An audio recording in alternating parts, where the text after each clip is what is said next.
Two wheeler maker Bajaj auto के सब brand Chetak electric ने अपने सबसे सस्ता स्कूटर चेतक C2501 भारत में लॉन्च कर दिया है। कंपनी का दावा है कि इलेक्ट्रिक स्कूटर एक बार फुल चार्ज करने पर 113 किलोमीटर चलता है और इसे सिर्फ 2.5 घंटे में 80% चार्ज किया जा सकता है। अब गाड़ियां करीब आते ही खुद एक दूसरे को अलर्ट करेंगी। इसके लिए केंद्रीय सड़क परिवहन और राजमार्ग मंत्री नितिन गडकरी ने घोषणा की है कि सरकार साल 2026 के अंत तक देश में vehicle to vehicle communication technology को अनिवार्य करने की प्लानिंग कर रही है। एक्सप्रेसवे हाईवे पर अब ओवर स्पीड में वाहन चलाने का चालान टोल टैक्स के साथ ही फास्टैग के जरिए कट जाएगा। जी हां, यमुना एक्सप्रेसवे व अन्य हाईवे पर हादसों में कमी लाने के लिए एडीजी जोन ने इस संबंध में निर्देश दिया है। चांदी 2 दिन में 20,000 रुपये बढ़कर 2,63,000 किलो पर हुई। सोना 1,40,000 प्रति 10 ग्राम पर बिक रहा है। दोनों लगातार दूसरे दिन ऑल टाइम हाई पर। ब्लिंकिट ने हटाया 10 मिनट में डिलीवरी का दावा। हड़ताल और सरकार के दखल के बाद फैसला। जेप्टो स्विगी भी टाइम लिमिट हटाएंगे। लखनऊ का प्राचीन चारबाग बस स्टेशन आधुनिक होने जा रहा है। निर्माण कार्य के बीच वहां आने वाली बसें दूसरे बस स्टेशन पर शिफ्ट होगी। अयोध्या धाम और पंचकोसी परिक्रमा मार्ग में नॉनवेज पर पूरी तरह प्रतिबंध लगा दिया गया है। होटल, ढाबे, गेस्ट हाउस के साथ अब ऑनलाइन फूड डिलीवरी पर भी रोक रहेगी। प्रशासन ने नियम तोड़ने वालों पर सख्त कार्रवाई करने की चेतावनी दी है। चलिए दोस्तों, अगली खबर बताने से पहले इस वीडियो को भी लाइक करें, शेयर करें और चैनल को सब्सक्राइब करके बेल आइकन प्रेस कर लीजिए। केंद्रीय रेल मंत्री अश्विनी वैष्णव ने बताया कि पहली वंदे भारत स्लीपर 17 जनवरी से कोलकाता और गुवाहाटी के बीच चलेगी। इसका उद्घाटन पीएम नरेंद्र मोदी पश्चिम बंगाल के मालदा टाउन में करेंगे। यह ट्रेन 6 दिन कामाख्या और हावड़ा जंक्शन के बीच चलेगी। इसी के अलावा 6 नई अमृत भारत एक्सप्रेस भी लॉन्च की जाएगी। इनकी सेवाएं 17 और 18 जनवरी 2026 से मिलना शुरू हो जाएगी। यूपी में गन्ना किसानों से लोडिंग शुल्क लेने पर चीनी मिलों पर कड़ी कार्रवाई होगी। गन्ना किसानों की शिकायतों के बाद योगी सरकार ने सख्त रुख अपनाया है। इस संबंध में गन्ना आयुक्त ने चेतावनी देते हुए सख्त निर्देश दिया है। निःशुल्क और अनिवार्य बाल शिक्षा अधिकार अधिनियम यानी कि RTE के तहत निजी विद्यालय में प्री नर्सरी और कक्षा 1 में दाखिले की प्रक्रिया अब और आसान कर दी गई है। आवेदन के समय अब बच्चे का आधार कार्ड अनिवार्य नहीं होगा। अभिभावक अपने आधार कार्ड के आधार पर ही आवेदन करा सकेंगे।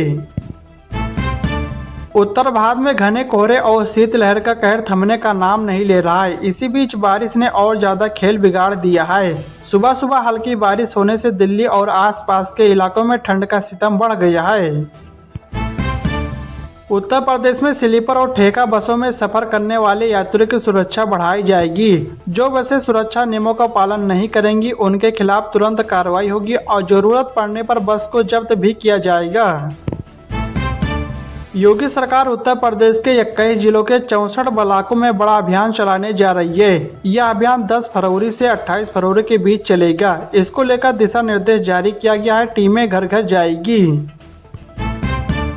कानपुर और लखनऊ के बीच 160 किलोमीटर प्रति घंटा की रफ्तार से रैपिड रेल चलाने की तैयारी तेज हो गई है। यह ट्रेन उन्नाव में 3 नए स्टेशनों पर रुकेगी। परियोजना के लिए भूमि अधिग्रहण और ट्रैक निर्माण का कार्य शुरू हो गया है।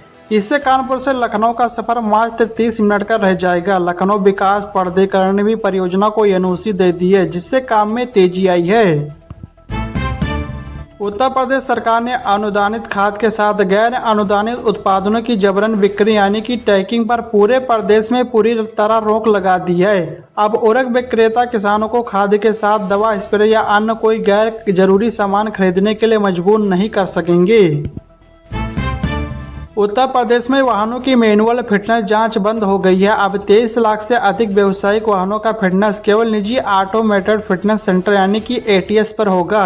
75 जिलों के लिए 13 निजी ATS आवंटित किया गया है। लखनऊ के ATS पर रायबरेली, उन्नाव, बाराबंकी, हरदोई व सीतापुर के वाहन भी जांचे जाएंगे, जिससे चालकों को लंबी दूरी तय करनी होगी।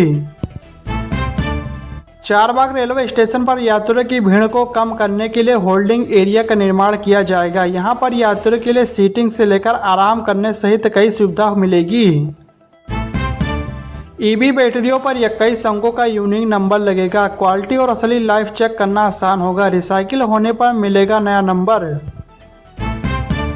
सरकार 3 करोड़ महिलाओं को स्वयं सहायता समूह से जोड़कर आर्थिक रूप से आत्मनिर्भर बनाएगी। इसके तहत 1 वर्ष में 1 करोड़ महिलाओं को लखपति दीदी के रूप में तैयार करने की कार्य योजना पर काम शुरू हो गया है। यूपी के बुजुर्गों के लिए राहत भरी खबर है। अब वृद्धावस्था पेंशन के लिए उन्हें दफ्तरों के चक्कर नहीं काटने पड़ेंगे। सरकार की नई व्यवस्था के तहत फैमिली आईडी यानी कि एक परिवार एक पहचान प्रणाली के जरिए पात्र वृद्धाजनों की पहचान और सत्यापन स्वतः होगा। हिमालय में लगातार हो रही बर्फबारी से मैदानी इलाकों में ठंड बढ़ गई है। यूपी के 68 जिलों में घना कोहरा छाया है। इसके चलते 10 मीटर तक देखना भी मुश्किल हो रहा है। वहीं मध्य प्रदेश के 31 शहरों में पारा 5 से 8 के बीच रिकॉर्ड किया गया। अयोध्या से वाराणसी के बीच बनेगा 6 लेन हाई स्पीड कॉरिडोर। 5 घंटे की दूरी 2 घंटे में होगी तय। पानीपत से गोरखपुर एक्सप्रेसवे 7 से 47 किलोमीटर लंबा होगा, जो हरियाणा और यूपी के 22 जिलों को जोड़ेगा। भूमि अधिग्रहण जल्द शुरू होगा, जिससे 133 गांव में विकास की उम्मीद है। जल्द ही आपको कैब से राइड बुक करने के लिए ओला, उबर और रैपिडो जैसे ऐप में सेम जेंडर का ड्राइवर चुनने का ऑप्शन मिलेगा। साथ ही ट्रिप पूरी होने के बाद ड्राइवर को टिप भी दे सकेंगे। इस टिप की पूरी रकम ड्राइवर को ही मिलेगी। फरवरी से बदल जाएगा महंगाई यानी कि जीडीपी मापने का तरीका। सरकार नई सीरीज जारी करेगी। अभी 14 साल पुराने आंकड़ों के आधार पर कैलकुलेट होती है।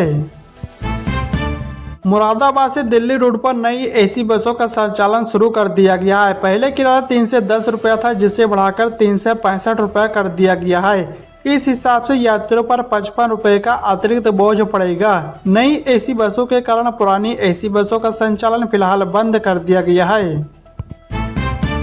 रायबरेली डिपो को 35 नई रोडवेज बसें मिली हैं, जिससे दिल्ली और लखनऊ जाने वाले यात्रियों को सुविधा होगी। इसमें 20 छोटी और 15 बड़ी बसें शामिल हैं। नई बसों को माघी पूर्णिमा व लंबी दूरी के रूट पर चलाया जाएगा। यूपी में सड़कों पर इलेक्ट्रिक वाहनों की संख्या बढ़ाने की तैयारी है। इसके लिए योगी सरकार ने परिवहन विभाग को 50 करोड़ रुपए से ज्यादा का अतिरिक्त बजट देने का फैसला किया है। इस रकम का सीधा फायदा आम लोगों को मिलेगा, क्योंकि इसका इस्तेमाल इलेक्ट्रिक वाहनों पर सब्सिडी देने में किया जाएगा। प्रदेश में प्रदूषण मानकों को लेकर सख्ती बढ़ा दी गई है। जिन वाहनों के पास वैध प्रदूषण प्रमाण पत्र नहीं पाया जाएगा, उन पर 10,000 रुपये तक का जुर्माना लगाया जा सकता है। दिल्ली में भाजपा सरकार नई इलेक्ट्रिक वाहन नीति ला रही है, जिसमें इलेक्ट्रिक वाहनों पर बड़े स्तर पर सब्सिडी देने का विचार है। इस नीति के लागू होने के बाद इलेक्ट्रिक वाहन पेट्रोल डीजल वाहनों की कीमतों में अंतर कम होने की उम्मीद है।